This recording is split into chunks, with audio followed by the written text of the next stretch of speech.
koorzang zij van Psalm 91 en daarvan het eerste vers. Hij die op Gods bescherming wacht, wordt door den hoogste koning beveiligd in den duistere nacht, beschaduwd in Gods woning. Dies noem ik God zo goed als groot voor hen die op hem bouwen, mijn burcht, mijn toevlucht in de nood, den God van mijn betrouwen. Wij noemen nu het eerste vers van Psalm 91.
Gods eeuwig blijvend woord zal u worden voorgelezen, welke vindt opgetekend in het hooglied van Salomo en daarvan het nadere tweede hoofdstuk.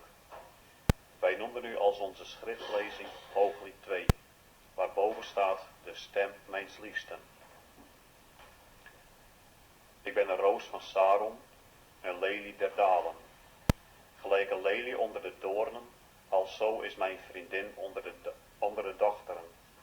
Als een appelboom onder de bomen des wouds, zo is mijn liefste onder de zonen. Ik heb grote lust in zijn schaduw en zit eronder, en zijn vrucht is mijn gehemelte zoet. Hij voert mij in het wijnhuis, en de liefde is zijn banier over mij. Ondersteunt gijlieden mij met de flessen, versterkt mij met de appelen, want ik ben krank van liefde. Zijn linkerhand zij onder mijn hoofd en zijn rechterhand omhelzen mij. Ik bezweer u, gij dochteren van Jeruzalem, die bij de reeën of bij de hinden des velds zijt, dat gij de liefde niet opwekt, noch wakker maakt, totdat het dezelfde luste. Dat is de stem mijns liefsten. Zie hem, hij komt, springend op de bergen, huppelend op de heuvelen. Mijn liefste is gelijk een ree of een veld der herten. Zie, hij staat achter onze muur, kijkende uit de vensteren, blinkende uit de traliën. Mijn liefste antwoordt en zegt tot mij, sta op, mijn vriendin, mijn schone, en kom. Want zie, de winter is voorbij, de plasregen is over, hij is overgegaan. De bloemen worden gezien in het land, de zangtijd genaakt en de stem der tortelduif wordt gehoord in ons land. De vijgenboom brengt zijn jonge vijgjes voort en de wijnstokken geven reuk met de jonge druifjes.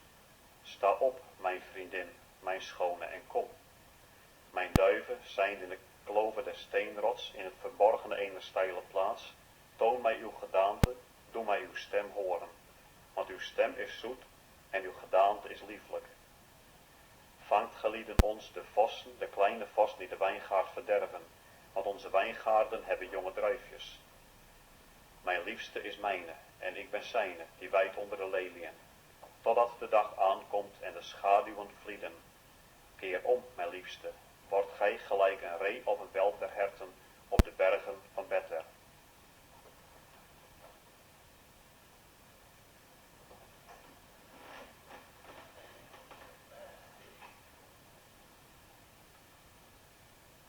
Onze hulp en onze verwachting zijn in de naam des Heeren, Heeren, die de hemel en de aarde uit het niet heeft voortgebracht en die trouwen houdt en eeuwiglijk leeft en nooit laat varen de werken zijner handen. Amen. Genade, vrede en barmhartigheid, die worden u bij de aanvang geschonken, of bij de verdere voortgang rijkelijk vermenigvuldigd. Van God en Vader aller genade, door Jezus Christus den Heere, in de gemeenschap des Heilige Geestes. Amen. Laten we vooraf om een zegen vragen over dit ons samen zijn. O allerhoogst en eeuwig levend en volzalig, overal omtegenwoordig, alwetend en eeuwige levende koning alle koningen, die gisteren en heden dezelfde zijn, en dat ook eeuwig zult blijven, de onveranderlijke, in uw eeuwige trouw en in uw eeuwige liefde, de onveranderlijke, ook aangaande, uw heerlijke goddelijke toezeggingen en uw beloften, maar ook onveranderlijk in de bedreigingen, ook onveranderlijk als we ons niet zullen bekeren, en dat ons een eeuwig verderf ons wachtende zal wezen, en dat er geen ontkoming meer aan zal wezen, want dan zal een eeuwige nacht zal dan ons deel wezen. En als we dan op zo'n grote zaligheid, als we dan geen acht geslagen hebben, hoe zullen wij dan moeten ontvlieden? Dan zal er geen ontvlieden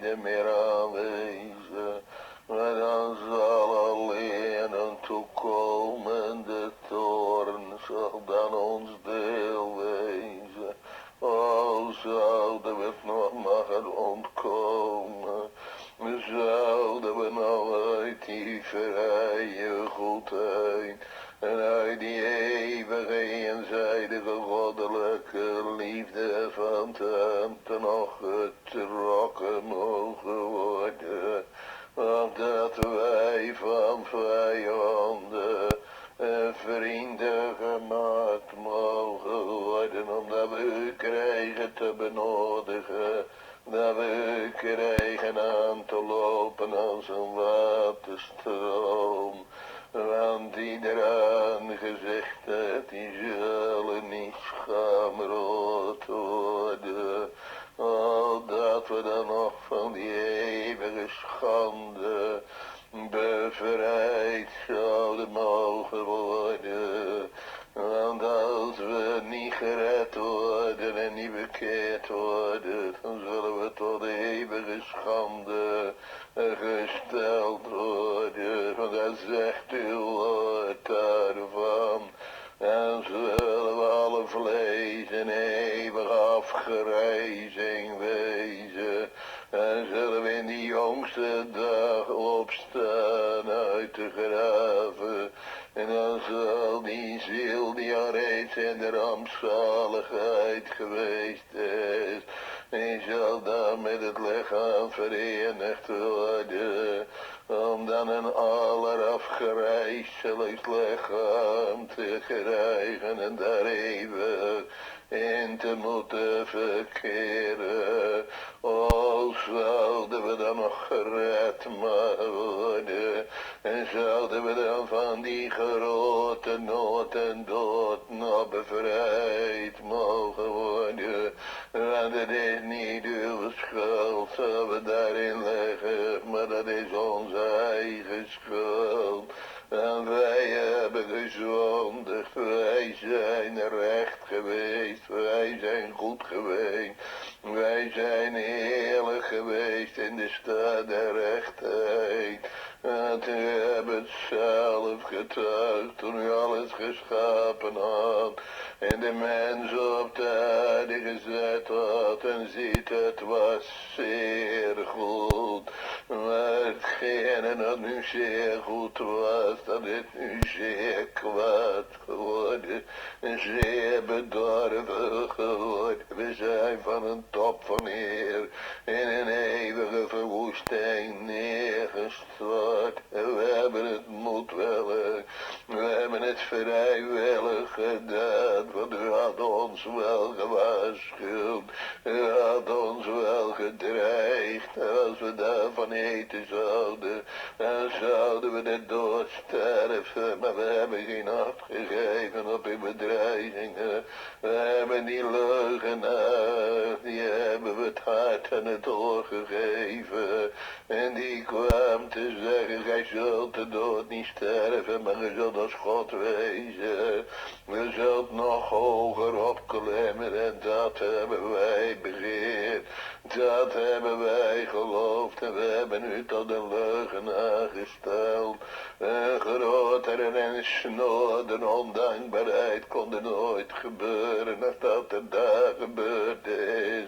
O, wij onze, we hebben toch zo gezondigd hebben. Maar dat u nu voor zulke gevallen Adamieten, dat u daar nog een weg der ontkoming voorgesteld hebt. Dat heb u niet gedaan voor de gevallen engelen, ja, maar wel voor die gevallen Adamieten, die niet minder gezondigd hadden dan die gevallen engelen. Maar dan hebben we voor ons nog een weg willen openen, waar geen weg meer kwam te wezen. Oh, dat we daar dan toch acht op mochten leren geven, en dat we daar deel aan zouden mogen krijgen, want u hebt voor een schuilplaats gezorgd. U hebt voor een verberging gezorgd, want die in de schuilplaats als allerhoogste zal gezeten zijn. Die zal vernachten in de schaduw des Almachtigen. Wat een eeuwig wonder dat u een schuilplaats gezet hebt.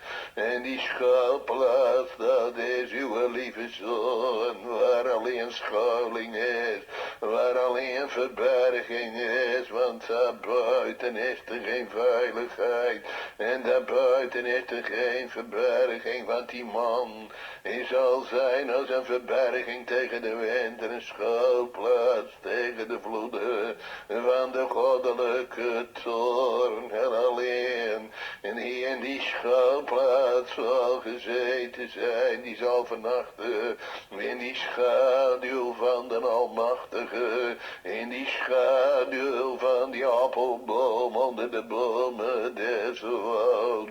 En dat zijt u, o dierbare borgenmiddelaar, die geplant is op deze aarde. Ja, hier de menselijke natuur aangenomen hebt, die van de Vader naar de aarde gezonden is geworden. En dan hebben u gewilliglijk dat willen aanvaarden, voor zulke snode misdadigers, voor zulke snode rebellen als wij geworden zijn, om daarvoor naar de aarde te gaan en daarvoor een hellevergang te gaan maken, om van die hellewicht de hemelingen te kunnen maken, om die in de veiligheid te krijgen. En dat hebben uw leven gekost om nu zondaren en zondaressen van het eeuwige verderf te bevrijden. Want anders zou er niet eentje van het verderf bevrijd zijn geworden. Want er moet betaald worden, of door onszelf, of door een ander. En nu hebben u die ganse losprijs, die hebben u aangebracht en die hebben u betaald. U hebt die beker van die zwijmeling, van die goddelijke toorn, en die wij gevuld hebben, die hebben u gedronken, maar die hebben u ook leeg gedronken. Ja, hoe zwaar het ook kwam te wezen, maar u hebt getuigd, Vader, die het mogelijk is, laat deze drinkbeker van mij voorbij gaan, maar niet mijn willen, maar uw willen geschieden. En u hebt die beker hebben u gedronken, maar die hebben u ook leeg gedronken.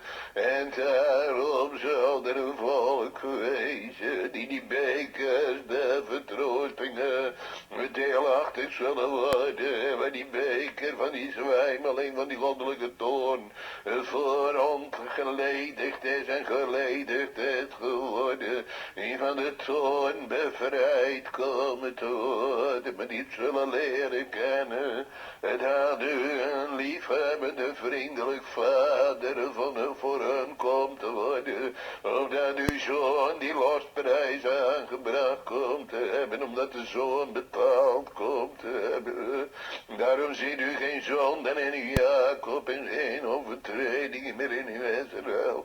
Oh, wat hebben we dan toch allen onmisbaar nodig, Heere, zou u dan, daar die nood zo groot is van in ieder onze, zou u dat willen doen gevoelen, en zou u dat willen doen beseffen, dat we nog uitgedreven zouden mogen worden, ja, dat we hier onze zonden en ellende toch recht mochten leren kennen, en dat in de inleving en in de beleving, ja, dat we het hier kregen te beleven, dat we ondertijdelijk in een eeuwige straf liggen, dat we nog kregen uit te roepen, is er dan nog een middel om die straf te ontgaan en wederom tot genade te mogen komen, omdat we dat middel nou zouden mogen nodig krijgen, maar dat we ook dat middel zouden mogen leren kennen, ja, dat we ook door dat middel geholpen zouden mogen worden, en dat zijt u die enige bloedbruidegom die de pers alleen getreden heb en niemand van de volken die was er met u. O, zouden we dan nog verwaardigd mogen worden om van u te bedelen, of we dan allen nog met de Heilige Geest bedeeld mochten worden, ja, dat we dat nieuwe leven deelachtig zouden mogen worden. Want uw woord zegt het duidelijk, tenzij dat iemand wederom geboren wordt, hij kan het koninkrijk Gods niet zien en nog veel minder ingaan. We hebben al het nodig om wederom geboren te worden, want 1 keer geboren, dat is zeker verloren, maar 2 maal geboren, dat is zeker uitverkoren. Nou, dat aan die tweede geboorte dan nog verwekt mocht worden, het welk u alleen kunt doen door de kracht des Heilige Geestes. En vanuit onszelf, dan is het onmogelijk. Het is niet moeilijk, maar het is onmogelijk. Maar we hebben ons doodgezondigd in Adam. Ja, de discipelen die kwamen het uit te spreken. Wie kan er dan zalig worden? Toen u kwam te getuigen dat er lichter is dan een kemel gaat. Door het oog van een naald, omdat de rijke zalig zal komen te worden. Toen riepen ze het uit, wie kan er dan zalig worden? En toen hebben we getuigd, hetgeen wat bij de mensen onmogelijk is, dat is nu mogelijk bij God. En omdat het nu mogelijk is bij u, daarom kunnen we nog bekeerd worden, daarom kunnen we nog geholpen worden. Zouden we dan nog vragen maken of u het dan ook nog doen wilde? Ook in deze ondergaande benauwde en ondergaande wereld.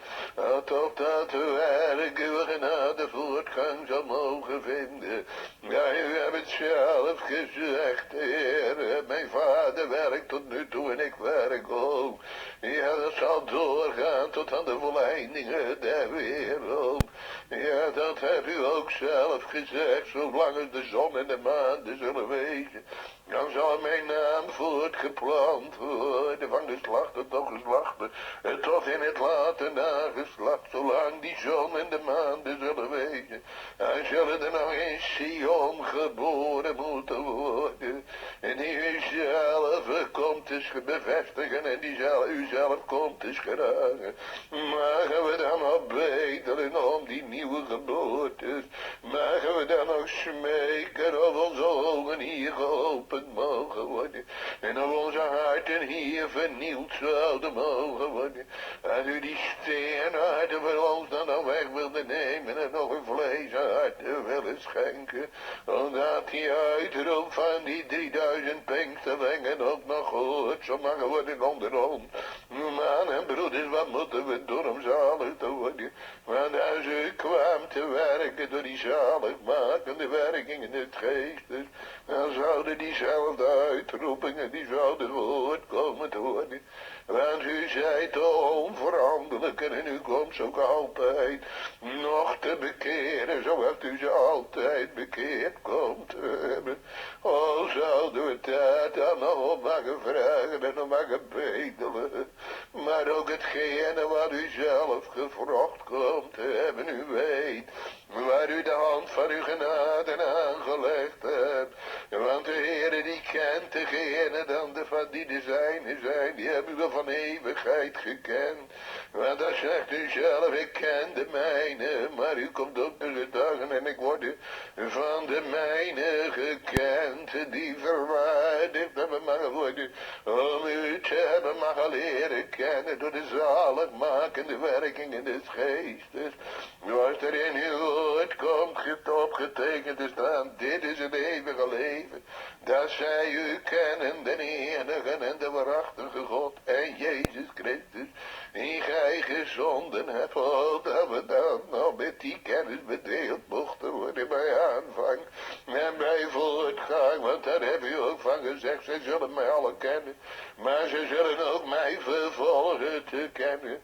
En dat zou toch het beste bewijs wezen dat het werkelijk uw werk komt te wezen. Maar er kan zoveel wezen dat erop lijkt en dat het uiteindelijk toch bedrog komt te wezen, want velen zullen meer en in te gaan. En ze zullen uiteindelijk niet kunnen, dat zegt uw goddelijk woord, dat we ons nou, ja zeer nauw zouden onderzoeken en beproeven of we in het geloof zijn en of Jezus Christus in ons zou komen te wezen. Ja, u zei het zelf, dus zoek u zelf een nou, ja zeer nauw. Gij volk dat men geen lust bevangen komt te wezen, dat is ons alle naam. En we hebben wel een lust tot het verkeerde, maar niet meer tot het goede. Of zou u dat in zulke dan met nog waarheid in het binnenste willen maken? Dat zou toch het grootste wonder alle wonderen wezen. Dan zullen we de eeuwigheid nodig hebben om u daarvoor te loven, daarvoor te prijzen. Als we ons niet bedrogen hebben voor die eindeloze eeuwigheid. Oh, dat het gewicht der eeuwigheid dat nog opgebonden zal mogen worden en ingedrukt. Zou mogen worden in ons aller harten. We leven zo roekeloos. We leven zo goddeloos. Dat is u bekend. Oh, wat zijn we toch geworden. Door eigen schuld, dat weet u alleen. Heere, mogen we de smarten nog van hem komen te dragen. En mogen we dan nog in de schuld. Tot u mogen wederkeren, zouden we dan nog werkelijk ons bedenken mogen. Onze zonden en onze vervloekingen. Omdat we een mishagen aan onszelf gekregen en ons voor u kregen te verootmoedigen. Om in die ware ootmoed nog gebracht te mogen worden en gehouden te mogen worden. We vragen wel veel, Heer, maar voor u toch niet te veel. U wilt toch in alles gevraagd wezen. Zou u dan nog een zegen achter u aan willen laten? Zou u in de toren dan nog des ontfermens gedenken willen aan uw verbond, dat die verbondsweldaden, die gewisse weldadigheden Davids, dat die nog geschonken zouden mogen worden? Zou u ook de kranken willen helpen in welke ziekten of kwalen? Mag de middelen gezegend worden en mag het bovenal tot bekering mogen weten. De weduwen en de weduwnaren, het alleenstaande, de rouwdragende, gehandicapten, en die in nood en moeite zijn, al wil nog van de eeuwige nood bevrijden. En zou u dan nog een zegen achter u aan willen laten? O, kon het wezen, breidt uw koninkrijk nog uit. En wil nog van de eeuwige ellende bevrijden. Gedenk uw volk, knechten, op het rond en de breedte der aarde, dat kleine overblijfseltje. Het licht verdeeld en verbrokkeld, maar o, mogen we vragen om de eenheid van uw arme kerken. En van uw knechten, breng dat bij mekander, wat bij mekander komt te horen. O, zou u die olie des geestes toch niet onthouden willen? Zou je alles voor hun weg willen nemen wat schadelijk en hinderlijk komt te wegen? En wil dan opblinken door de traliën van het gevangenisleven, dat ze u nog aan mogen prijzen onder de volken. O, wil dan het werk uw handen bevestigen. Betoon dan nog dat u van hun afkomt te weten, die u zelf hebt uitgestoten, die u zelf belast hebt, die gezanten zijn van uw wegen. O, mogen we ze aan u aanbevelen, maar zou u ook nog arbeiders uit willen stoten in uw wijngaard. O, dat getal, dat zo klein geworden is, dat nog vermeerderd zal mogen worden. De nood is zo groot. Van alle kanten mocht het gevoeld worden.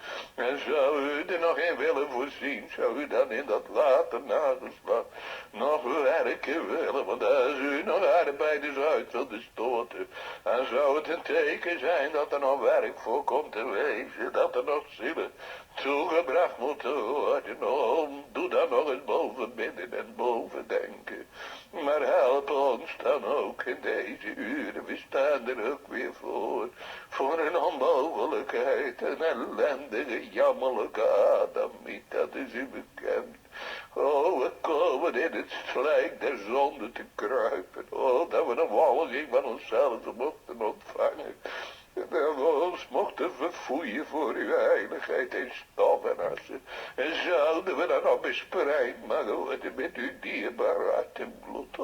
Kom dan nog, beminnelijke bloedbruidegom. U weet alle noden en alle zorgen. Ook dat beroep wat we hebben naar die andere plaats. Mogen we het voor u neerleggen, Heer. Zou u toch bewaren willen om verkeerde stappen te doen? Zou u de weg willen wijzen die gij wilt dat wij moeten gaan? En mogen we dan bedelen of u raad wilde geven? En of uw oog dan nog op ons mocht wezen? We zijn het gans niet waardig. Maar mogen we nogthans nog bedelen? Als een hoopje vuil verras ons dan nog met uw goddelijke daden. En zouden we het zondige moe mogen worden. Bespreid dan nog met uw dierbaar hart en bloed. En mogen we dan u, die schoonste en alle mensen kinderen, nog aan mogen prijzen onder de volken. Zouden we dan nog melk uit mogen delen voor de zuigelingen en vaste spijzen. Voor de verder gevorderden, maar ook een hart vol liefde voor de onbekeerde. Wil dan alles wegnemen wat schadelijk en hinderlijk komt te wezen. Bleem dan nog door de traliën van het gevangenisleven. Beminnelijke levensvorst, kom dan zelf nog, open dan nog, want dan kan er niemand sluiten. U zei toch die leeuw uit die stam van Juda die machtig zijn, om dat boek te openen en die zegelen open te breken. Zou dat dan nog maar wezen, ook in dit avontuur, en mag dan ook onze harten nog opengebroken worden door uw goddelijke geest. Omdat het ingang mag vinden en dat het tot ons eeuwig heil mag wezen om Jezus wel alleen aan.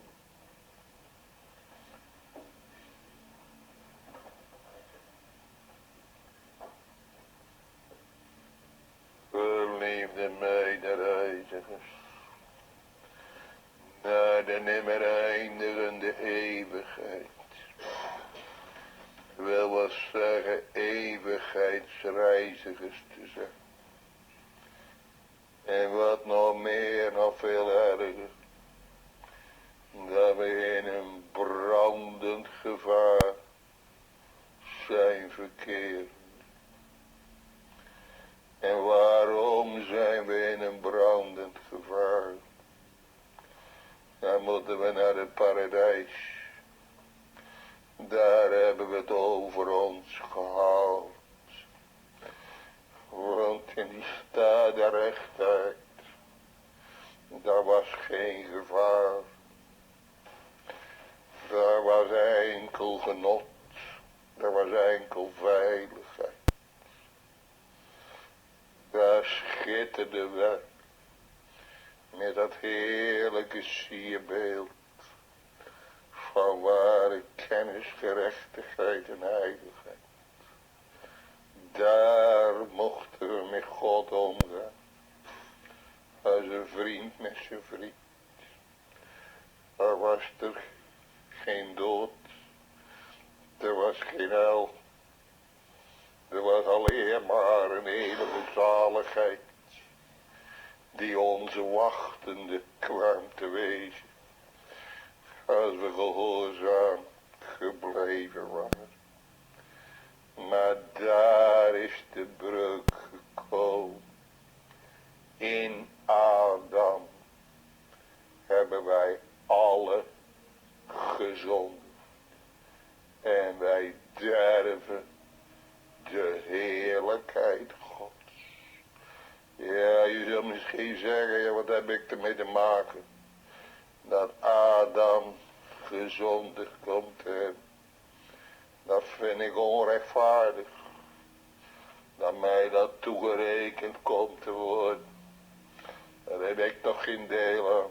Daar weet ik toch niet van. Dan willen we ook eens een vraag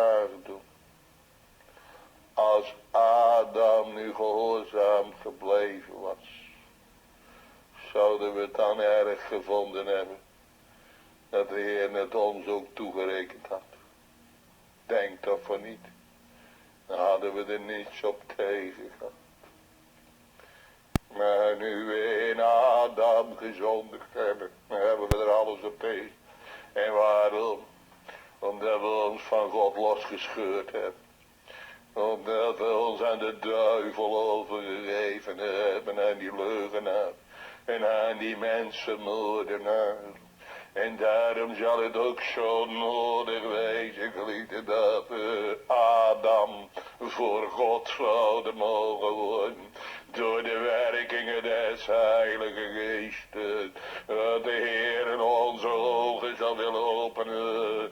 En dat we in de eerste plaats kregen te beseffen hoe heerlijk we geweest zijn. In welke veiligheid we geweest zijn. Maar ook in de tweede plaats wat we daar gedaan hebben. Dat we daar moed en vrijwillig ons in zulke diepte gestort hebben. En in zulke groot gevaar gebracht komen te hebben. Want we liggen in een eeuwig gevaar. En nu komt de Heer nochtans. Al hebben wij onszelf in zulke gevaar gebracht. Komt de Heer nog voor een middel gezorgd te hebben dat er nog een schuilplaats is. Dat er nog verberging is. Ja, dat is voor de gevallen engelen niet geweest. Nee, daar is nog geen verberging voor geweest. Er is nog geen wederzaligheid voor geweest. Maar voor ons gevallen Adamieten is er een weg der zaligheid geopend. In de Zoon van Gods eeuwige liefde. En wie is dan die weg der zaligheid? Dat hebben we van gezongen. Ja, van die 91 der psalmen die in de schuilplaats des Allerhoogsten is gezeten. Die zal vernachten in de schaduw des Almachtige. En wat is nu en wie is nu die schuilplaats des Allerhoogsten? Hebben we die al leren kennen? Want er is geen verborgener persoon dan die persoon, die schuilplaats, die is zo verborgen, ja, dat we er niet achter komen, geliefde. Ja, in onze dagen wel. Dan weten ze allemaal wie Jezus is. Ze lopen zo naar Jezus toe. Maar geliefde, het was toch in de omwandeling op aarde, was het toch anders?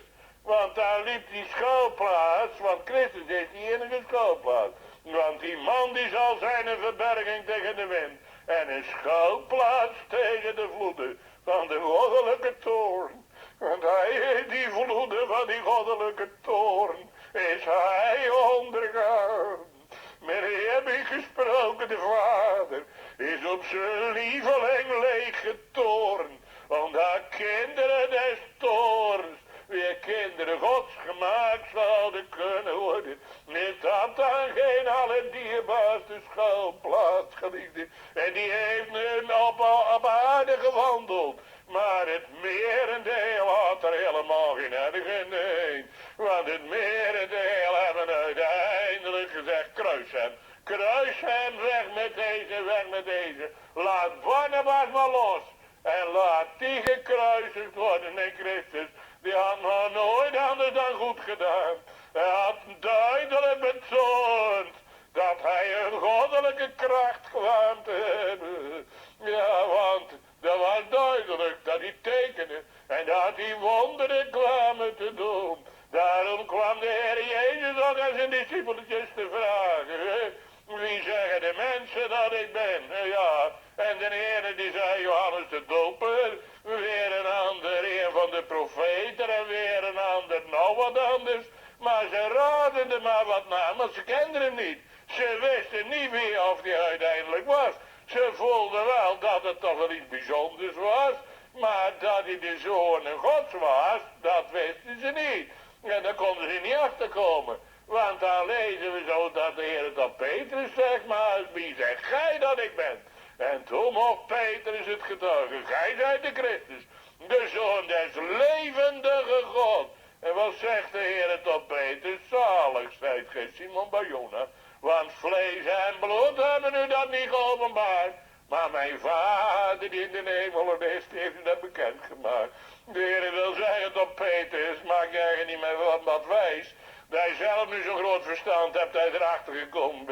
Maar mijn hemelse vader heeft dat u bekendgemaakt. U heeft er een volk geleden. Daar gaat de Heer plaats maken voor zichzelf.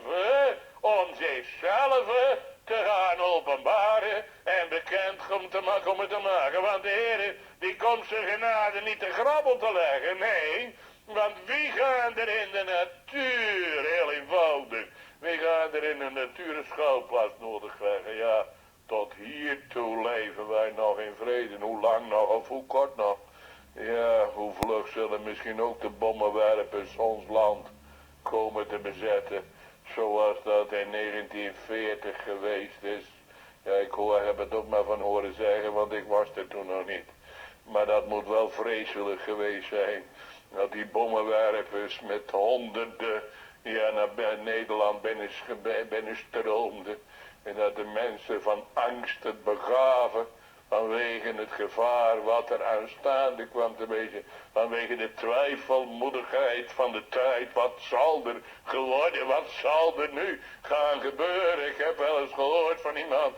Dat de eerste dagen dat ze niet anders deden dan alleen maar bang wezen. Alleen maar beangst wezen. Oh, wat zal er over ons komen? Want als God zijn oordelen loslaat, geliefden, dan moet men rekenen. Dan zal het vreselijk wezen. En dat was toen al vreselijk, maar als het nu losbarst, dan zal het nog veel vreselijker wezen. Want er werd wel eens gezegd, de Duitsers die kwamen nog om ons geld. Maar als er nu een oorlog uit zal breken, dan zal het om het geloof gaan, geliefden. En dan zullen we hier niet meer veilig binnen kunnen wezen. Dan zullen de kerkdeuren op slot komen te zijn. Dus het is nog een wonder dat het nog niet zo is. Maar geliefden, wie kregen toen veiligheid nodig? Er waren toen ook in die oorlogstijd dat er schuilplaatsen waren.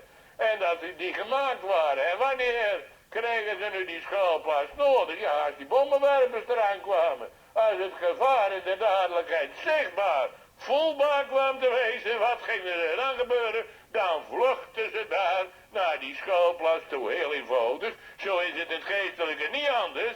Als wij het gevaar niet doorgronden en beseffen, dan zullen we nooit die enige schuilplaats nodig krijgen. Maar als we nu het gevaar mag leren kennen, en nu zal de Heer, waar die zaligmakend werkt, die zal het gevaar openleggen. Want dan zal er een speldenknopje van beleefd worden, in welke grote nood en dood dat we ons eigen gebracht hebben. Nou maar een speldenknopje hoor. Maar dat speldenknopje dat is al zo vreselijk, dat is al zo erg, dat je geen rust meer zult vinden voor het hollen van je zielevoet. En dat je uit genade zult gaan roepen en smeken, is er dan nog een weg? Is er dan nog een middel om die straf te ontgaan? Want wij liggen onder tijdelijke en onder eeuwige straffen. Dan kunnen we wel overheen leven, maar het is de werkelijkheid. En als God je bekeert, dan zul je er niet meer overheen kunnen leven. Want dan zul je gaan gewaar worden dat het waar is. Dat die brandende toorn Gods ons komt te bezetten. Dat vertoornde oog van God. En dat ze toch op dat vertoornde oog aankruipen. Hoe kan dat nu ooit weer bevredigd worden? De zulken, die krijgen een schuilplaats nodig. Maar die zullen ook leren kennen die dierbaarheid en die begeerlijkheid van die schuilplaats. Want dat is een beminnelijke schuilplaats. Dat is een dierbare schuilplaats. Ja, de bruid die zegt ervan, al wat aan hem is, dat is nu gans begeerlijk, geliefde. Ja, zulke een is er maar eentje, want die is veel schoner dan alle mensen kinderen. Hij is die enige weg ter ontkoming, want er is maar één enige naam gegeven onder de hemel, door de welke wij moeten zalig worden. En als nu juist die enige naam bekendgemaakt komt te worden, oh, wat een dierbaarheid. Want dan krijgen we te zien dat er een weg der ontkoming is. Maar om dan uit genade ook in die schuilplaats gebracht te mogen worden. Want ja, het is wel het dierbaar, die schuilplaats, die is wel beminnelijk. Die is wel alles overtreffend. Maar om er nu in te mogen komen, want dan die veiligheid in die schuilplaats. Want er staat toch die in die schuilplaats, dat allerhoogste is gezeten. We moeten er nog ingebracht worden. Want anders zal het ons niet baten. Ja, we zullen met het bloed van Christus besprengd moeten worden. Want anders gaat die verderfengeloos niet voorbij.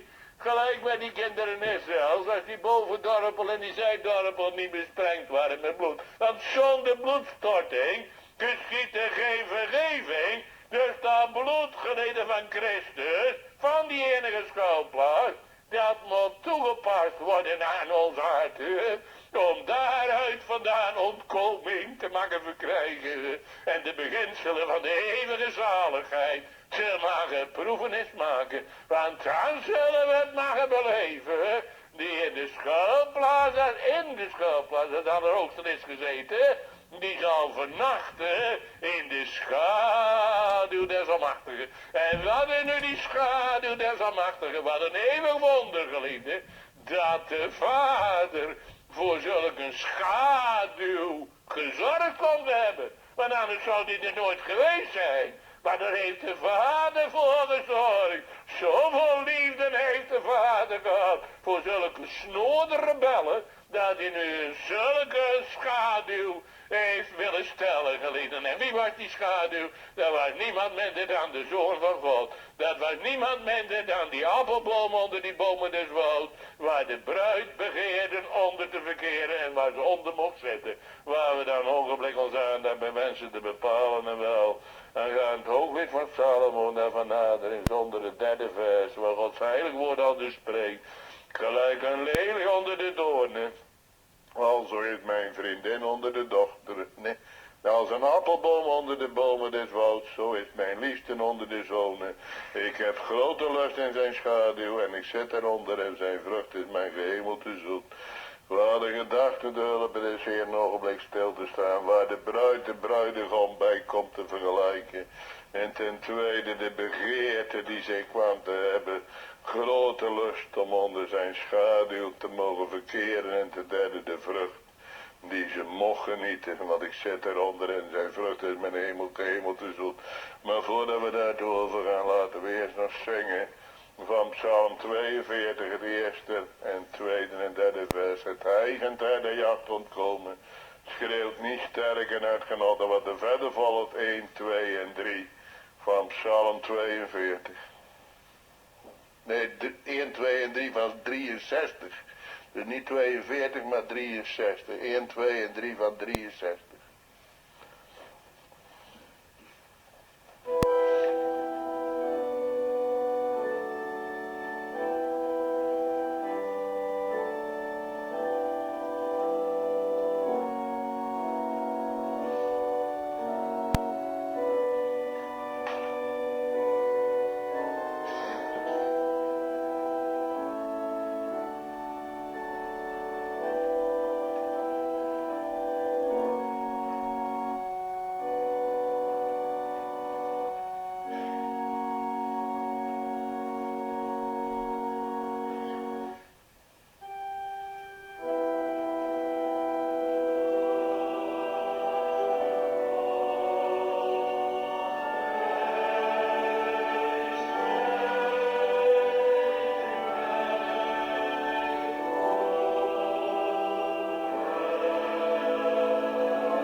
Het goddelijke woord is van God ingegeven en is nuttig tot onderwijzing, tot wederlegging en tot verbetering en tot bestraffing.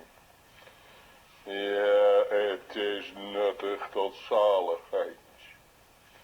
Maar zo heeft de Heer ook bepaalde gedeeltes in het goddelijke woord op laten tekenen, waar heel duidelijk het bevindelijke leven van Gods kerk naar voren komt. De bevinding der heiligen, zoals in de psalmen daar menigmaal van gezegd wordt, dat is een geestelijke apotheek, geestelijke medicijnen liggen daarin verklaard voor degenen die geestelijke zielennood kennen, die geestelijke spijzen nodig hebben.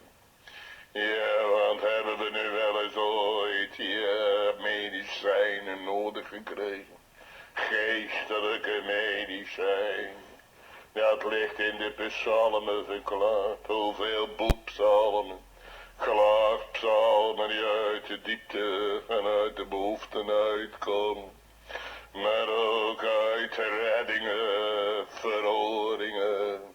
Ook lofpsalmen, ja heel duidelijk. Dat die 3 stukken die gekend moeten worden tot de zaligheid. Die komen daar zo helder en duidelijk in uit. Ellende, verlossing en dankbaarheid. En dat is ook een doorgaande gang in het leven van Gods arme kinderen. Lees Psalm 119 maar. Psalm van David in de weg der heiligmaking. Dan kunnen we daar vernemen hoe die steeds weer terugkwam in zijn ellende. Hoe die als een ellendige en als een hulpeloze, als een bedelaar, ja, die zuchten onder het lichaam de zonde. Hoe die zo tot de Heer kwam te naderen. Als een hulpeloze die steeds maar weer hulp nodig kwam te hebben. Ja, we vernemen daar in het laatste van die psalm, dat David daar gaat vragen, gun toch leven aan mijn ziel. En daarom zal mijn mond u loven. Dat David daar het eerlijk ging bekennen. Ik heb gedwaald als een verloren schaap. Ai, zoek uw knecht. Ja, dat hebben ze nu allemaal maar nodig. Dat ze bij aan en bij voortgang opgezocht komen te worden. Maar die nu door de Heeren opgezocht worden, die zullen ook dat bevindelijke leven leren kennen. Niemand anders dan alleen die door de Heere bekeerd komen te worden. Want al mijn kinderen zullen van de Heere geleerd komen te worden. Het is één Heere, één geloof, één hoop, één doop. Éénerlei hart zal ik hun geven om mij te vrezen. En ze zullen allen om die enige zaligmaker, zullen ze alle verlegen komen te raken. We zullen alle die 1 uit 1000, die de mensen recht plicht komt te verkondigen, en die komt te spreken, verlos deze, dat die in het verderf niet dalen, want ik heb een verzoening gevonden. Dat is Christus, geliefde, die zullen ze alle nodig komen te krijgen. En dan kunnen we hier in het hooglied van Salomo overnemen. Een samenspreking tussen Christus en tussen zijn bruid. Een samenspreking zoals het ook hier voorgesteld wordt. Van Salomo en zijn bruid geliefd. Van Salomo die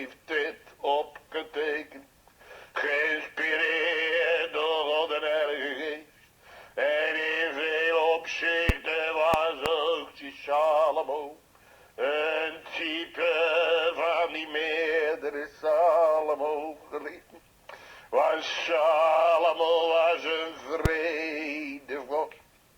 Dat werd hij genoemd, maar die meerdere Salomo, die heeft de vrede tussen God en de mens teweeg gebracht. Als hij er niet was geliefde, dan zouden we allen in eeuwige oorlog moeten blijven. Met onze schepper en onze familie. Want ik en u, wij hebben God de oorlog verklaard. Maar hebben we nu allemaal leren beleven. Dat we hebben maar gecapituleren. Hebben we het maar beleven dat we de wapenen in kregen te leveren. Hebben we het maar beleven, Heer, gij zijt mij te sterk geworden. En gij hebt mij overmocht. Ik ben overreed geworden. En gij hebt mij overreed. Gelukkige zielen geliefden, die voor God onder mag beginnen te doen. Gelukkige zielen die mag capituleren. Gelukkige zielen die er leven mag verliezen. Gelukkige zielen die werkelijk kandidaten voor de hel maar gaan worden. Want dat we nu een kandidaat voor de hel mogen worden. Dat wil zeggen dat we de hel waardig gaan worden. Dat we nu welgevallen gaan nemen aan de straffen van onze ongerechtigheid. Dan staat er zo en dan zal ik aan mijn verbond gedenken. En als God aan zijn verbond gedenkt, wat gebeurt er dan? Dan zal die enige verbondsmiddelaar, die meerdere Salomo, beginnen te blinken. Want Salomo zeiden we een type van de meerdere Salomo. Salomo die had vele vrouwen, dat weten we allemaal. Maar uiteindelijk had er maar eentje. En daar die zo verzot op kwam te wezen, en dat was die heidense. Dat was die zwarte, waar die een huis voor heeft laten bouwen, geliefd. Dus waar is geen een Salomo verliefd op geworden? Op zulke zwarte bruid. En nu met hem heb je gesproken. Waar is Christus verliefd op geweest, geliefd? Op een zwarte bruid. Op een vijandige bruid. Want die heeft die lief gehad met een eeuwige liefde. Wat een eeuwig wonder, jong en oud. Dat er een zaligmaker is. Die zwarte zondaren en zondaressen kan en wil zalig maken. Maar nu vraag heb ik mijn eigen Allah, zo'n zwarte zonde. Zo'n vuile zonde, zo'n afschuwelijke zonde leren kennen. Heb ik al leren kennen dat ik alle wegen toegesloten heb om behouden te worden. Wat een eeuwig wonder als er dan een weg open gaat. In die meerdere Salomo, als die gaat blinken, dat die zwarte zonde kan en wil zalig maken. Maar hier komt nu die meerdere Salomo te spreken. Ja, dan wordt u eerst spreken en ingevoerd die eerste 2 versen. Daar komt de bruidegom te spreken. Ja, er wordt wel eens gezegd liefde. Dat is als liefdeswedstrijd. Als de bruidegom de bruid liefelijk aan gaat spreken. Wat komt daar dan die wederomstuitende daad? Dat die bruid ook de bruidegom liefelijk kwam voor te stellen. En liefelijk kwam uit te staan. Hij is altijd de eerste en de laatste. Hij is het begin en hij is het einde. Hij komt hier van zichzelf te getuigen. Ik ben een roos van Saron en een lelie der dalen. Er wordt gezegd die rozen van Saron, we weten allemaal. Een roos, dat is een sierlijke bloem. Maar er is nog wel een groot onderscheid in de ene roos of de andere roos.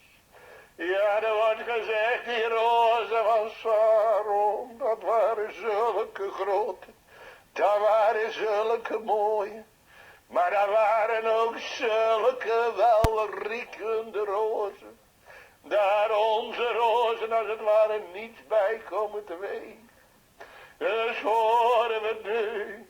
Waar Christus in mij komt op gelijk een roos van Saron. Oh, wat komt hij te geuren van alle zijden. Ja, hij is veel schooner dan alle mensenkinderen. Genade is in zijn lippen uitgestort. Die zij eeuwiglijk van God gezegend wordt. Wat een geur en wat een reuk komt er van hem uit te gaan. Want deze roos van Saron, die is het. Die heeft zichzelf goden onstraffelijk opgeofferd. Goden tot een werkende reuken en een aangename geur. Dus horen we het nu, wat een geur die nu van deze roos afkomt te gaan. Daar heeft de Vader een volkomen genoegen in.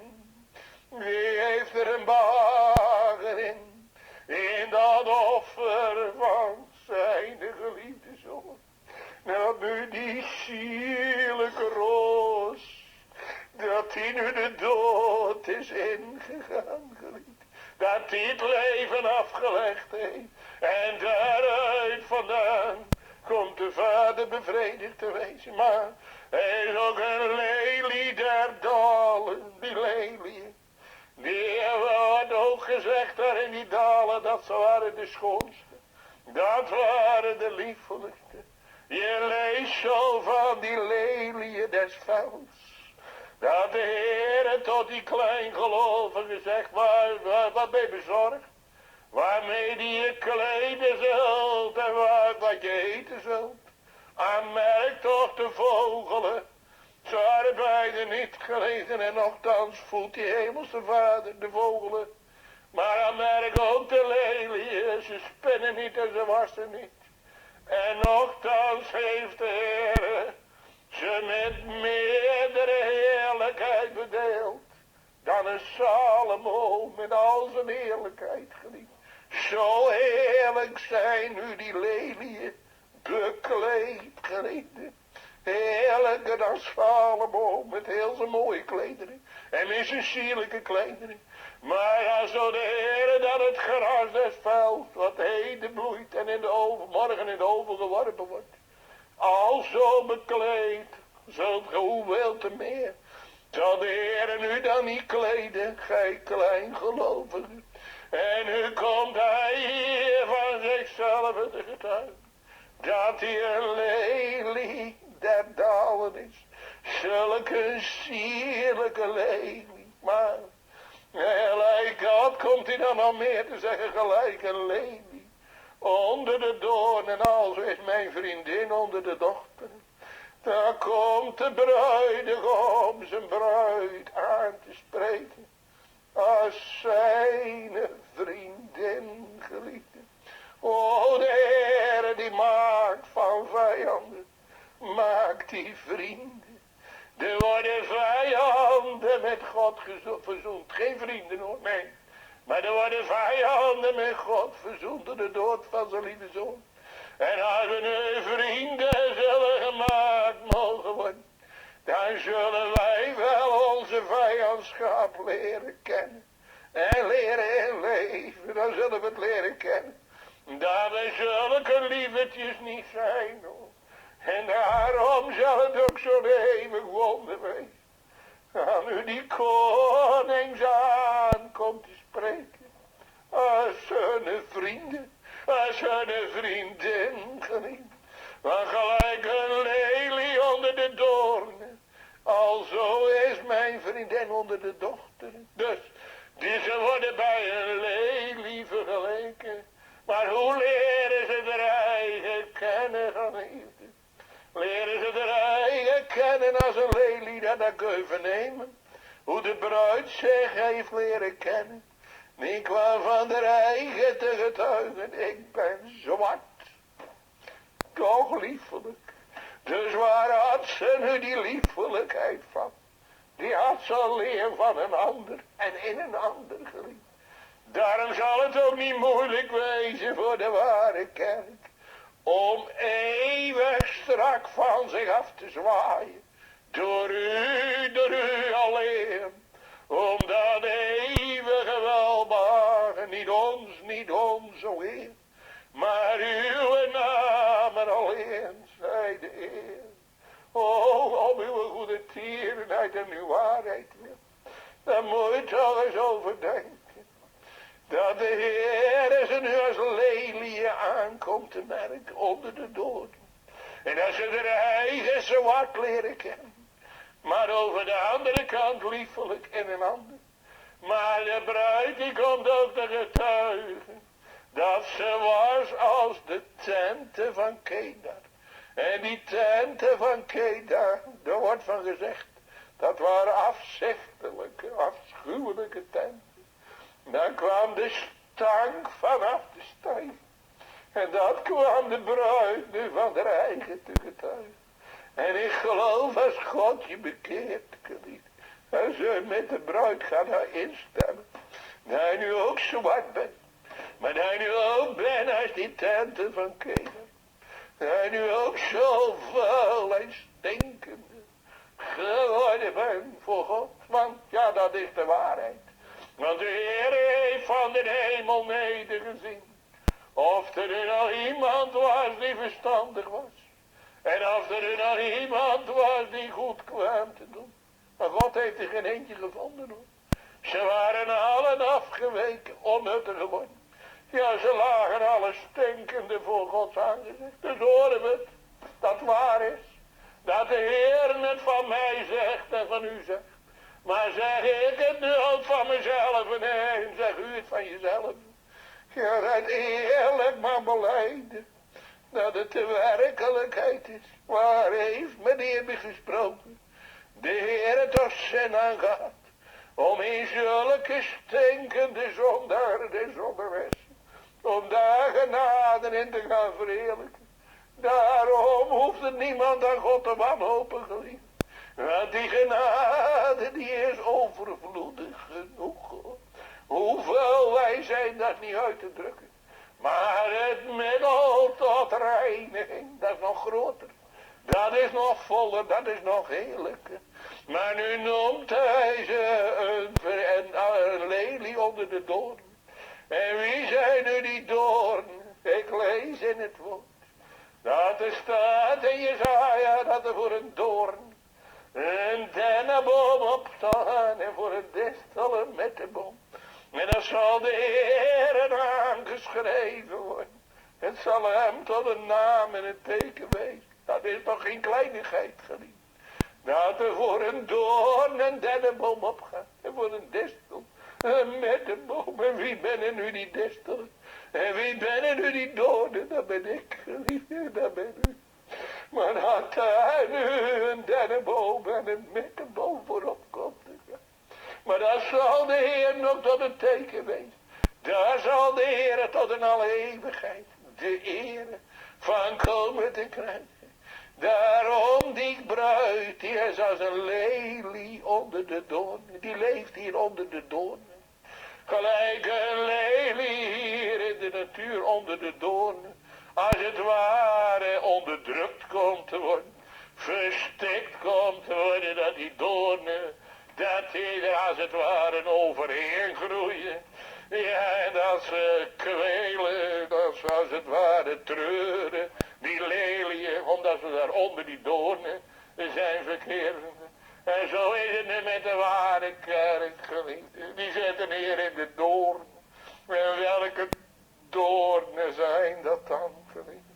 Wat het nieuwe leven komt te verstikken en komt te doen verachteren. Je leest zo dat zadeswoord dat onder de doornen gezaaid kwam te wezen. Dat kwam wel op, maar het bracht geen vruchten voort. Die zorgvuldigheden van het leven en de verleidingen des rijkdoms, die verstikten het. En zo zit nu ook de ware kerk onder die doornen. Menigmaal kwellen die zorgvuldigheden van het leven. Ja, die begeerte naar rijkdom. Want de wereld vergaat wel voor Gods kinderen, maar de wereld die blijft in hun hart leven. Wijle dominee van gepraat, die ging naar de dokter toe. En toen zegt de dokter tegen hem, dominee, je hart is veel te groot. Ja, dat dacht ik al, zegt hij. Want de hele wereld zit erin. En dat was echt een kind van God, geliefd. Daarom ze zitten hier onder de doorn. En zelfs zijn ze nog wel de ergste doorn. Die het meeste kwaad komt te doen. Waar zal het dan toch wezen? Als ze helemaal onder die doornen verlost zullen wezen. En als die Lelie naar binnen zal gaan.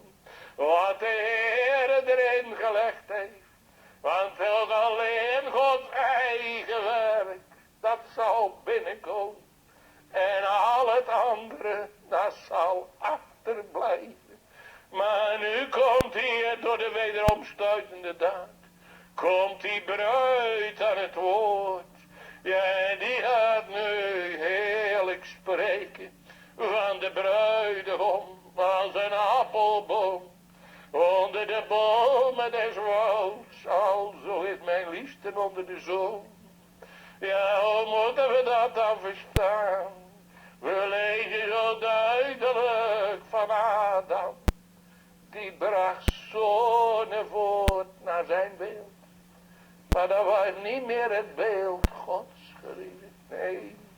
Wat wil dat dus zeggen? Al die nakomelingen van Adam. Dat zijn allemaal van dezelfde. Zijn dat bomen des wouds.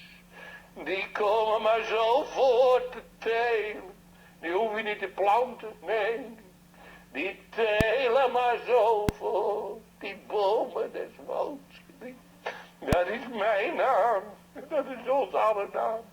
Hebben we het nu al leren kennen. Want dan staat er ook nog in het woord. Dat woord. Dat gaat zo eerlijk met ons om. Er staat in het woord. Dat Johannes de Doper kwam te getuigen. De pijl die recht ligt daar rijden aan de wortel van de boom.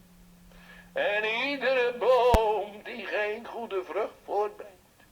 Die zal uitgehouwen worden. En in het vuur geworpen worden. En nu ben ik zo'n boom. Die nu nooit geen vruchten. Goden wel behagelijk meer voort kan brengen. Maar dat zegt het woord. Uit u geen vrucht meer. Tot in de eeuwigheid. Dus we moeten ons maar niet wijs maken dat wij anders zijn. Dat is die bomen des wouds. Want dat is een appelboom onder de bomen des wouds zelfs. Ja, al de kinderen Gods, geliefden, die genade gekregen hebben. Die zijn van derzelfde nog van die bomen des wouds. Die moeten hier tot aan de dood toe. Der bedorven onvruchtbare natuur. Moeten ze meekomen te dragen. Die moeten hier zuchten. Onder dat lichaam der zonde. En onder dat lichaam des doods. Hoor je niet hoe een Paulus eronder kreunde. Onder die onvruchtbaarheid. Ik ellendig mens. Wie zal mij verlossen van het lichaam des doods? Dus hij voelde het. Hij kon van zichzelf alleen maar doodsvruchten voortbrengen, geen goede vruchten meer. Want alleen die vruchten, die goden wel behagelijk zijn, die zijn uit een ander geliefd. Daarom is het ook zo nodig dat het eens gezegd wordt. Uw vrucht worden uit mij gevonden. Je moet maar oprekenen toen die prediking van Johannes de Doper zijn inslag gaf. En toen die hoorders het gingen ervaren. En gingen geloven dat ze van die bomen des wouds waren. En dat die bijl van de goddelijke wraakzwaard, dat die er alleen aan lag. En die kon elk ogenblik, kon zijn slag slaan. Dan kan het elk ogenblik, kan het eeuwigheid worden. Dan hebben we geen tijd meer te verliezen. Maar wat is daar gaan gebeuren, geliefde? Daar kun je vernemen, dat staat in het woord. Dat in de dagen van Johannes de Doper begon de geweld gedaan te worden op het koninkrijk der hemel. En de geweldigers die namen het met geweld. Dus wie zullen er nu geweld leren doen? Op het koninkrijk der hemel, die nu leren kennen dat ze zo'n boom des wouds zijn. En die nu leren kennen dat nu dat wraakzwaard van die goddelijke toorn opgeheven staat. Want dat heb ik en u opgeheven, geliefde. Het is niet Gods schuld, nee, het is mijn schuld en het is uw schuld. Waar hebben we dat wraakzwaard opgeheven? Dat hebben we in Adam gedaan. Want daar hebben we de dood gekozen boven het leven. Daar hebben we de hel gekozen boven de hemel. Dus we kunnen God nooit de schuld geven. Maar we zijn moedwillig en vrijwillig van die bomen des wouds geworden. Dat er nooit geen vrucht meer uit voort zal komen. En dat we waardig zijn om in het vuur geworpen te worden. Maar diegenen die nu geweld gaan doen op het koninkrijk der hemel, o geliefde, mochten we de alle in de werkelijkheid krijgen te geloven. Dat we nu van die bomen des wouds zijn. Want zolang als we dat niet geloven, dan zal die appelboom nooit geen waarde krijgen. Zolang als we dat niet gaan beleven, dan zullen we die beminnelijke zalig maken. Die zullen we nooit nodig krijgen. Maar diegenen die nu leren kennen uit u geen vrucht meer tot in de eeuwigheid. En die gaan ervaren dat elk ogenblik de slag kan vallen. En dat dan eeuwigheid is. Die gaan haasten. En die gaan spoeden om ons levenswil. Maar die zullen ook op Gods tijd die appelboom leren kennen. Want dat kun je vernemen bij die bruid.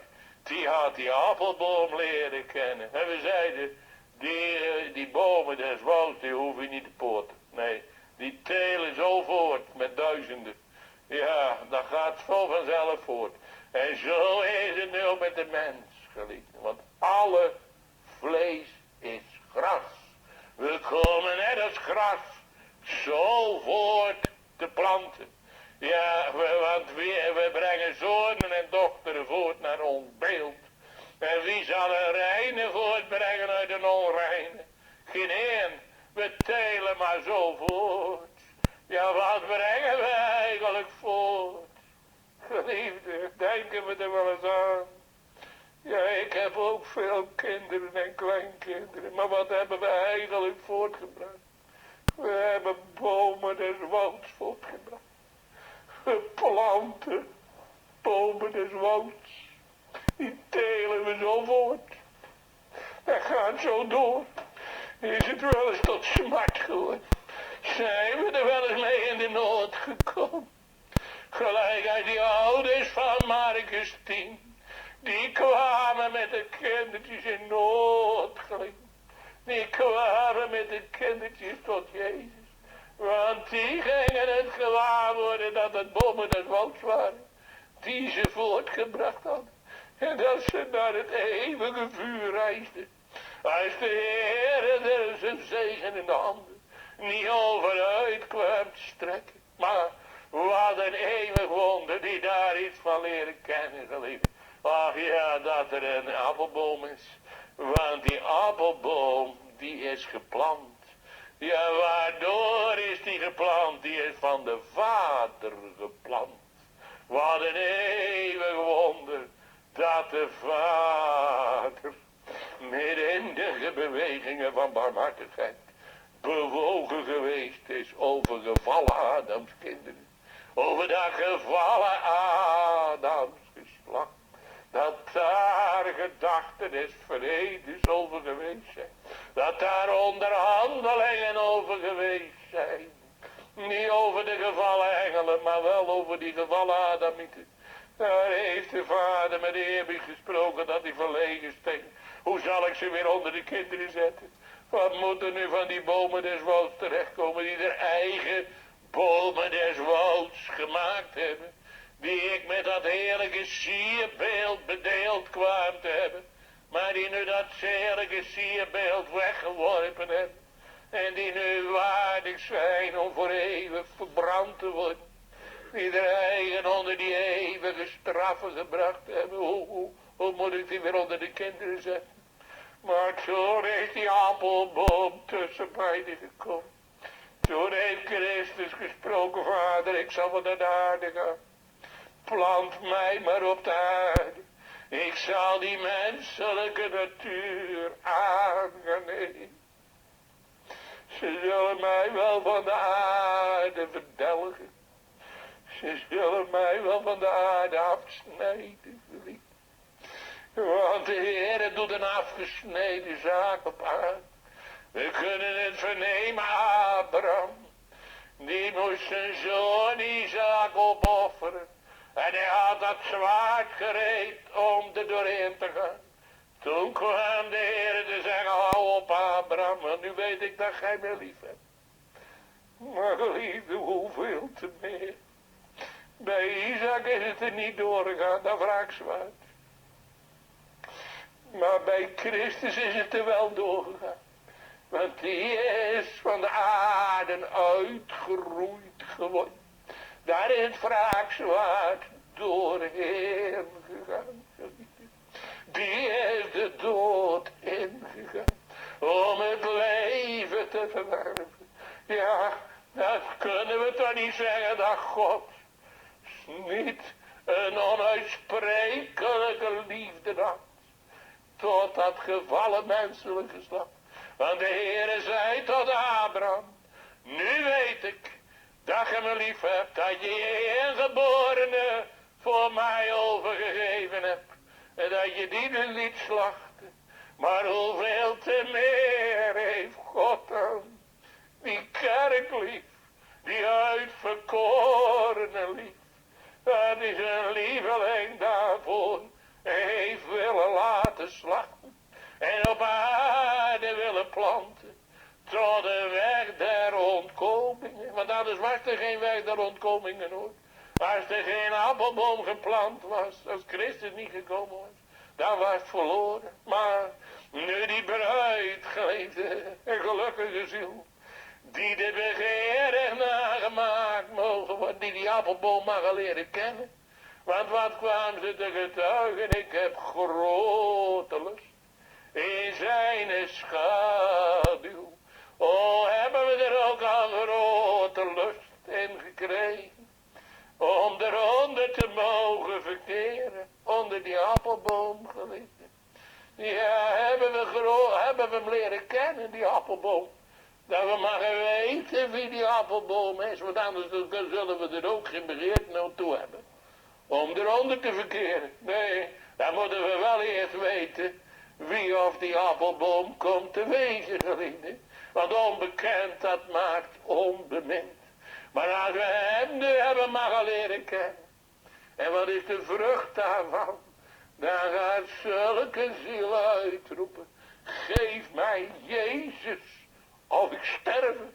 Want buiten Jezus is er geen leven. Maar alleen een eeuwig zielsverderf. Daar heb je er een die grote lust heeft. Om onder die schaduw van die appelboom te verkeren. Want wat is dat voor schaduw, waar beveiligt die voor? Die beveiligt voor de hitte van de goddelijke toorn. Want daar hebben wij onszelf ondergebracht. Onder die eeuwige toorn. Waar beveiligt die appelboom voor? Waar is dat nu een verkwikking? Waar is dat nu een veiligheid? En waar is dat een schaduw voor? Voor die vloeken van die goddelijke wet.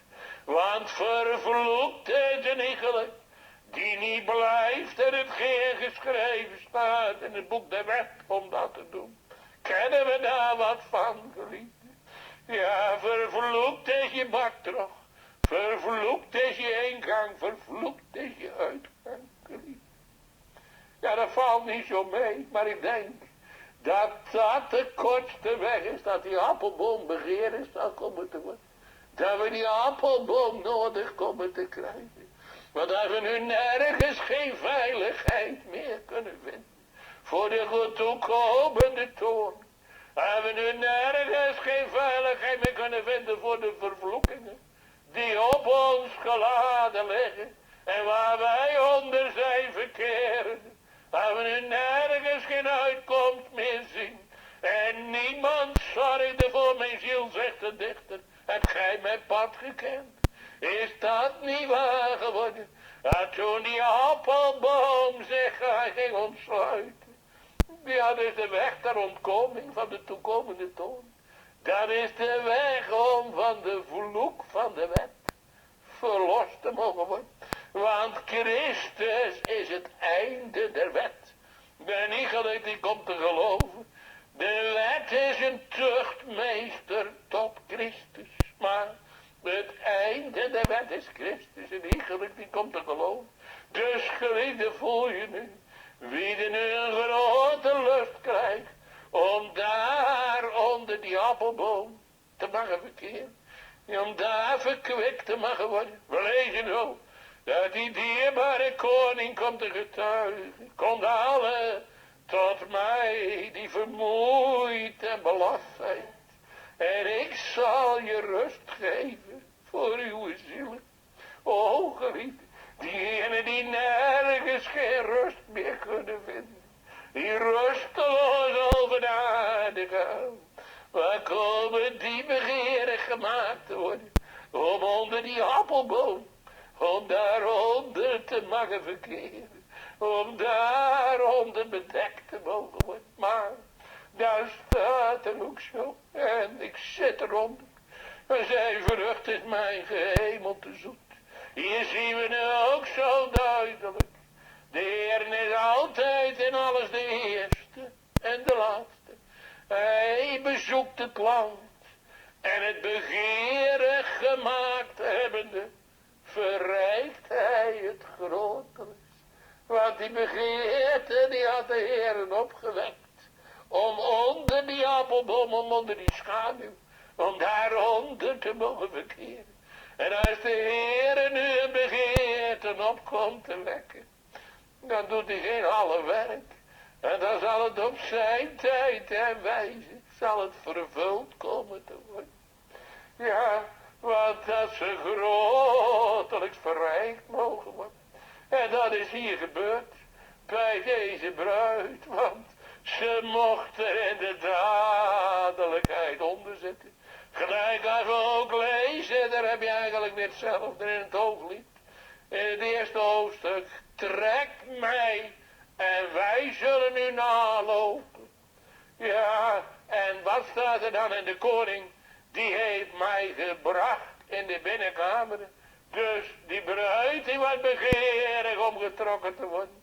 Ze heeft de begeerte gekregen. En de koning heeft ze gebracht in die binnenkamer. En zo nu ook hier. Ze had een grote begeerte. Om onder die appelboom te verkeren. En het werd vervuld. En ze mocht getuigen zijn. Vrucht is mijn gehemelte zoet. Ja, als we daar onder die appelboom mogen komen. Dat wil dus zeggen. Als we in de dadelijkheid. Door de trekkende liefde des vaders. Tot Christus getrokken worden. Wat staat er dan? dan zal ik je geen zins uit komen te werpen. Dus dan zijn ze hartelijk welkom. En zo mocht die bruid het nu ervaren, dat Christus zijn liefdehart voor haar kwam te openen. Want zij, ik zet eronder, en zijn vrucht is mijn gehemelte zoet. Dan hoeft die kerk alleen maar de mond open te doen. En dan vallen de vruchten, de meneer heeft gesproken, die vallen er zo in. En nu is de ene vrucht groter dan de andere vrucht. Dat is met een appelboom ook zo geliefd. Je hebt zuurdere vruchten en je hebt zoetere vruchten. Die het heerlijkste door de zon gerijpt zijn. Dat zijn de heerlijkste, dat zijn de zoetste vruchten. Maar er zijn ook groenere vruchten die eigenlijk nog zuur komen te wegen.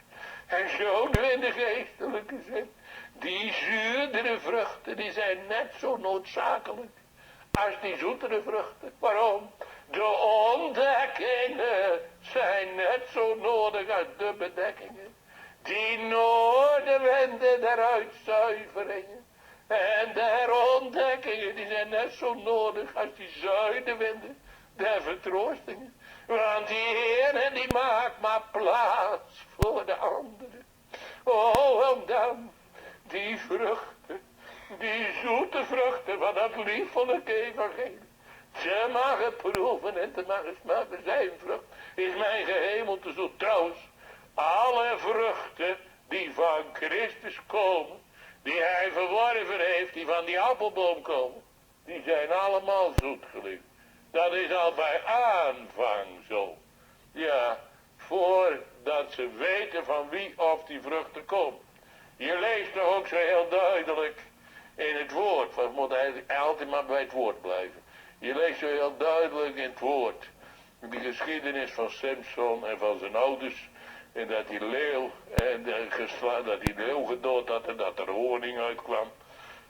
En dat zit allemaal op die leeuwen, die stam van Juda natuurlijk. En die is geslacht en daar is de honing, de geestelijke honing, de zegeningen, de eeuwige zegeningen uit voort gaan vloeien. Ja, en die metgezellen van Samson, die konden er maar niet achterkomen achter dat raadsel. Ja, uiteindelijk, toen hebben ze met dat kalf geploegd en toen was ze dood. Dan mogen we wel bang wezen in onze dagen dat er velen zijn die net als die metgezellen van Samson met kalf ploegen. Maar die er nooit eigenlijk in wezenlijkheid achterkomen wie wat dat nu eigenlijk inhoudt. Die zoetigheid vanuit die leeuwgelieden, vanuit die sterke die zich heeft laten smachten. Die zich heeft laten verbrijzelen, omdat daar die eeuwige zegeningen er voort zouden komen te vloeien. Maar dan lees je wel van die ouders van Samson. Wat lees ik daarvan? Dat Samson, en die gaf ook zijn ouders van die honing. En hij heeft er niet bij gezegd van waar of het nu vandaan kwam. Maar ze hebben wel van die honing geproefd. En zo zal er altijd een volk wezen. Die hebben van die honing geproefd en ze weten niet waar het vandaan komt. Maar op Gods tijd zal dat opgeklaard worden, geliefd. Maar nu hebben we nu van die honing, van die vruchten van Christus, mag proeven en smaken, dan zullen we begeerig worden naar meer. Dat kan niet anders, want die vruchten die zijn zoet. Daar ligt wat in wat de wereld niet geven kan. Al gaat het dan nog met nog zoveel bitterheid gepaard, nog zoveel zuurheid gepaard, maar daar ligt toch zulke zoetigheid in dat de wereld niet geven kan. Ja, dat begint al waar God begint. Als we werkelijk de droefheid naar God deelachtig mogen worden, die een onberouwelijke bekering werkt tot de zaligheid, dan willen ze voor de hele wereld niet missen. Want daar zit wat in, dat kan de wereld niet geven, nee. Daar zit wat een zoetigheid in. En over de andere kant een bitterheid. Over de andere kant dan zouden ze er eigenlijk wat dood willen wenen. Dat ze tegen zo goed en goed tot God gezonden komen te hebben. Maar die zulke, die zul je niet met een lokage meer kunnen verleiden hoor. Nee, want die zullen alleen begeerig wezen om meer van die vruchten te mogen proeven en smaken. Maar om dan ook te mogen weten waar die vruchten vandaan komen. En wie die vruchten verworven heeft. Want ja, die vruchten die is mijn gehemelte zoet. Maar als we dan denken, hoe die vruchten verworven zijn, die de kwade kerk krijgt, zou ze dan niet met bittere saus gemengd moeten wezen? Als we nu die vruchten mogen genieten, ja, dat hij voor ons te dood is heen gegaan. Als we er iets van leren kennen, geliefde, dat wij hem doorstoken hebben met onze zonden, zouden we dan niet bitterlijk rouwklagen en bitterlijk kermen? Ik denk het toch van wel, want dan beginnen we er iets van te beleven. Ja, wie die vruchten verworven heeft, want dat zijn duur verworven vruchten. Denk daar goed om, geliefde. En daarom die nu van die vruchten, van die boom mag proeven en mag smaken, en die boom mag leren kennen, dan is het net als dat kleine jongetje vroeger. Ja, dan was er een boer en daar gingen nog alles van jongens, van die schooljongens, die gingen daar appels stelen. En dat vond hij zo erg en toen dacht hij bij zijn eigen, ik zal die jongens allemaal maar een beetje appels geven, dan hoeven ze tenminste niet te stelen. Dus hij ging er in die bogaard staan als die scholen uitgingen, als die jongens kwamen. En dan kreeg iedereen een beetje van die appels. Toen komt er ook zo'n jongetje en die kwam ook op een beetje appels en die kreeg ook een beetje appels. En toen keek hij zo naar die boom. En weet je wat hij doet tot die baas zei? Baas, zegt hij, ik wou dat ik die boom had, want dan had ik die appels ook. Proef het, voel je het? En zo is het nu in de geestelijke zin precies eerder.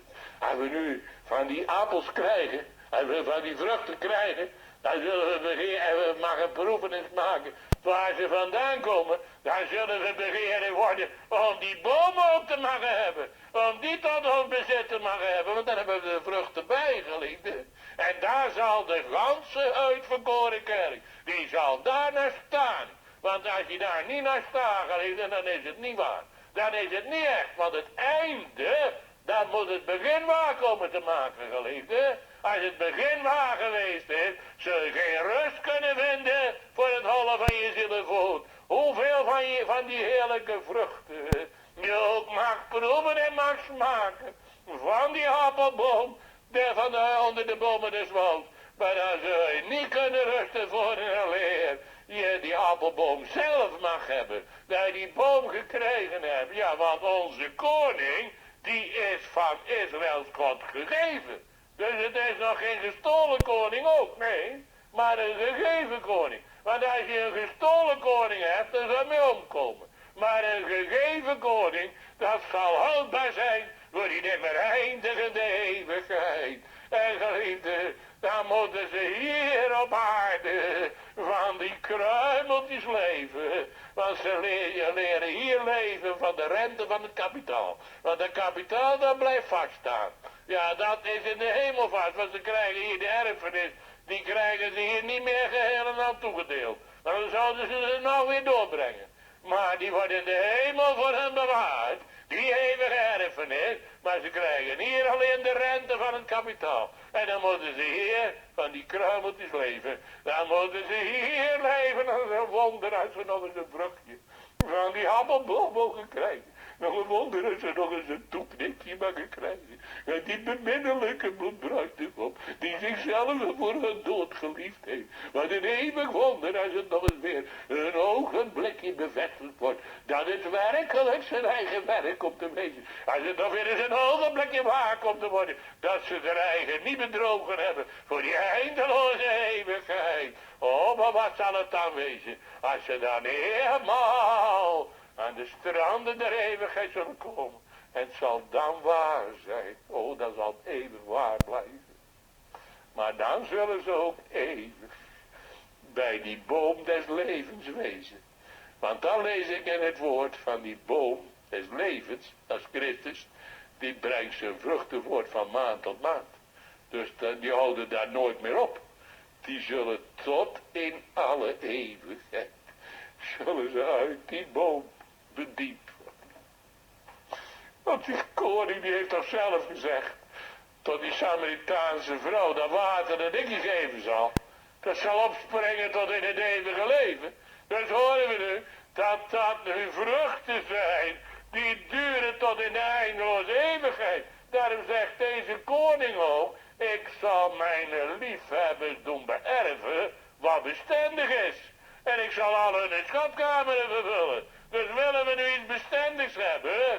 Ja, willen we nu even gelukkig worden, dan zullen we deze koring moeten zoeken. En om die te mogen vinden. Om er nu achter te mogen komen wie die appelboom is. Om die vruchten te mogen proeven en smaken. Maar ook die boom tot ons deel te mogen krijgen. Ach, we gaan eindigen, gelieden. Maar wat kennen we er nu van? Want ja, daar komt het nu net op aan. Het is wel groot dat er een appelboom is. Dat is voor het geval engelen niet geweest. En daarom, jongen, onthoud het. We moeten elkaar eerlijk aanzeggen. Als wij hieronder verloren zullen gaan, dan zullen wij het zo zwaar hebben in de eeuwigheid.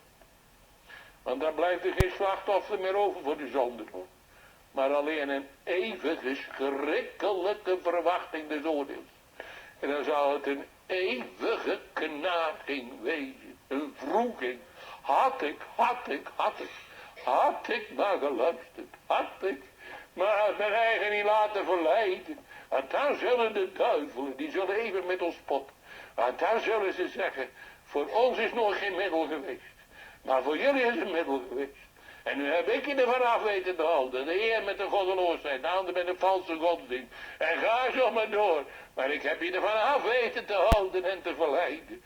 En nu, bij eeuwig te mijnen, dan zal ik je eeuwig pijnigen. Dan zal die tot in alle eeuwigheid met ons spotten. Oh, daarom, jongen, we zijn er nog. Ziet nog geborgen te worden. In die enige schuilplaats. In die enige appelboom. Waar alleen veiligheid te vinden is. En geliefden, hebben we er iets van mogen leren kennen uit genade. Geef de Heere de eer ervan. En sta erna om er meer van te mogen leren kennen. Want die er het meeste van hebben leren kennen. En wat te leren kennen, dat ze een boom des wouds zijn. Dan heb je er nog maar een speldenknopje van leren kennen. Maar die er het meeste van hebben leren kennen, ook van die appelboom, dan heb je er nog maar een speldenknopje van leren kennen. Dan sta er daarna om meer en meer daarvan te mogen leren kennen. Want dat is het bewijs dat het werkelijk van God is. Wat is het bewijs als de ontdekkingen doorgaan? Dat we steeds dieper leren graven wie we zelf in Adam geworden zijn. Maar ook over de andere kant, dat die beminnelijke zaligmaker steeds meer waarde gaat krijgen. Want Johannes de Doper zegt het toch ook, hij moet wassen en ik moet minder worden. En als ik moet minder worden, dat doe ik niet, hoor. Alleen door de ware ontdekkingen. Dan heb ik de ware ontdekkingen nodig.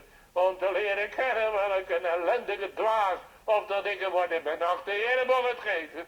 Dat alzo dat werk zijn en genade het voortgang mag vinden. En dat hij de eer mag ontvangen. Om alzo rijp gemaakt te worden. Om ingezameld te worden.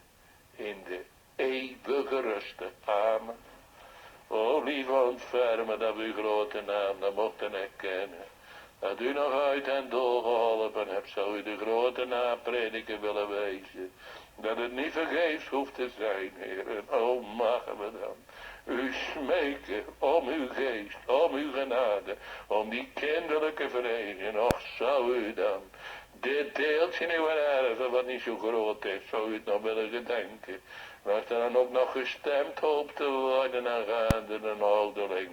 De Heere zou het met orde en eerbied mogen gebeuren en kon het wezen dat u dan dit deeltje nog in stand zou willen houden. Dat de vijand beschaamd zou mogen worden om elkaar niet te hoeven te verwoesten. Want de duivel die is erop uit om alles te verwoesten en alles te vernieuwen. Want dat is het werk des duivels, maar nu staat u erboven. U zijt gekomen om de werken des duivels te verbreken. Ach, wilde dan nog overwaken en kon het wezen dat die zaligmakende werkingen van uw dierbare geest dan nog gehoord en vernomen mogen worden in dit deeltje nieuwe erven. Wil dan de raad der kerk met z'n tweetjes dan nog met een eenparige schouder aan u komen te verbinden om uw heiliglijk lastig te mogen vallen en dat u zelf nog zal willen laten verbidden. Geef dat nog in de vergeving van alle zonden om Jezus wel alleen aan. Onze slotzang zij van 84, het eerste vers, hoe liefelijk, hoeveel heilgenot, En wat er verder volgt, het eerste van 84.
Dan heen en in vrede en ontvang de zegen des Heeren. De genade van onze Heer Jezus Christus en de liefde des Vaders en de troostvolle gemeenschap des Heilige Geestes, zij en blijven met u allen